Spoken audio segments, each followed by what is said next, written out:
مامۆستا مەلا حەسەن شیوەسەڵی شەهیدی زیندوی نەتەوەکەمان بە ئیرادەتر لە ڕابردوو بۆ داهاتوو بانگی ئازادی و بوێری بەگوێ پێشمەرگەکانی کوردستاندا دەخوێنێت. 30 ساڵ لەمەوبەر ڕێژیمی خۆگرتوو بە تێرۆریزم و جنایەت وەک هەمیشە دەستی تاوان بۆ کوردستان درێژ دەکات و ڕۆڵەکانی دەکاتە ئامانجی گڵاوی. بەڵام بێخەبەر لەوەی کە ڕۆڵەکانی ئەم نەتەوەیە پشتیان لە چیاکانە و دوندی چیاکانیش بۆ خۆشاردنەوە نابێت. بۆیە هەردەم مژدەی ئازادی و خۆراگری بۆ نەتەوەکەیان بە دیاری دێنن.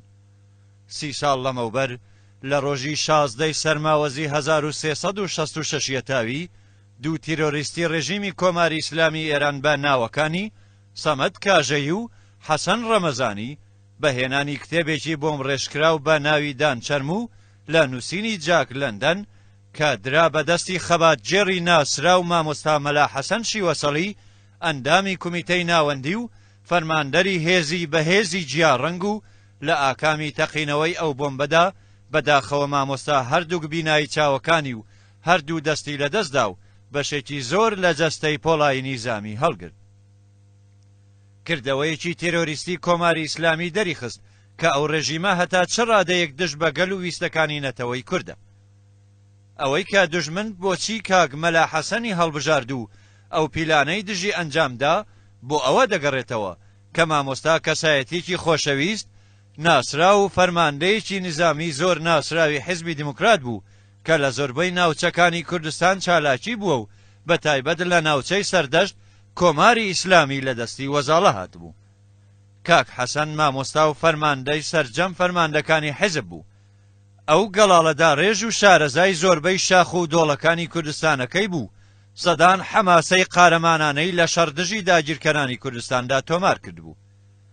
لەوەش زیاتر مامۆستا لەباری سیاسی کەسێکی زیرەک و بە ئەزمون و قارەمانی سیاچاڵەکانی ڕێژیمی پاشایەتی و هەروەها ئاگاداری پەیوەندی زۆر تایبەتی حیزب و هێزە سیاسیەکانی تری کوردستان بوو.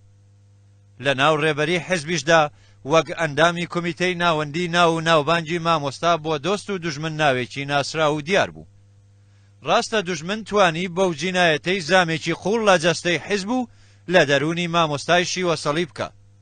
بەڵام مامۆستا بە چۆکدا نەهات وەکو چێوی ئیمان و بڕوا وەک چیا سەرکەشەکانی کوردستان مایەوە. ئێستاش هۆش و زەکاوەت و توانای مامۆستا کەم وێنەیە و ئارشیوێکی دەوڵەمەندی لە مێشک و سینگیدا هەڵگرتووە.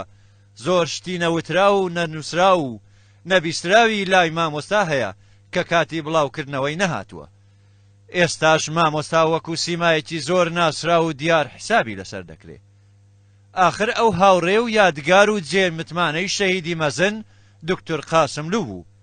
بیر و باوەڕی نەگۆڕ و چەسپاوی دیموکراتی لە مێشک و دڵ و دەمارەکانی لەشیدایە و بۆ هەمیشەش وەکو سیمبول و هێمای بەرخۆدان چاوی لێ دەکرێ و ئەو جینایەتەی بەرامبەری کرا لە یاد ناکرێ. مامۆستا مەلا حەسەن شیوەسەڵی لە کۆنگرەی 13 حیزبی دیموکراتی کوردستانی ئێراندا وەک ڕێزگرتن لە خەبات و قارەمانیەتی دۆستی بە ئەمەجی دکتۆر قاسملووی شەهید وەک ئەندامی ئیفتیخاری کومیتەی ناوەندی حیزبی دیموکرات هەڵبژێردراو. لە کۆنگرەکانی 14 و 15 حیزبیشدا وەکو ئەندامی کومیتەی ناوەندی هەڵبژێردرا و ئەندامی ڕێبەری حیزبە. لە ساڵڕۆژی ئەو کارەساتە دڵتەزیێنەدا وێڕای سەری ڕێز و حرمەت دانەواندن بۆ مامۆستای دلێر و قارەمانی گەلەکەمان پەیمانی وەفاداری لەگەڵ ڕێبازی شەهیدانی کورد و کوردستان نوێ دەکەینەوە.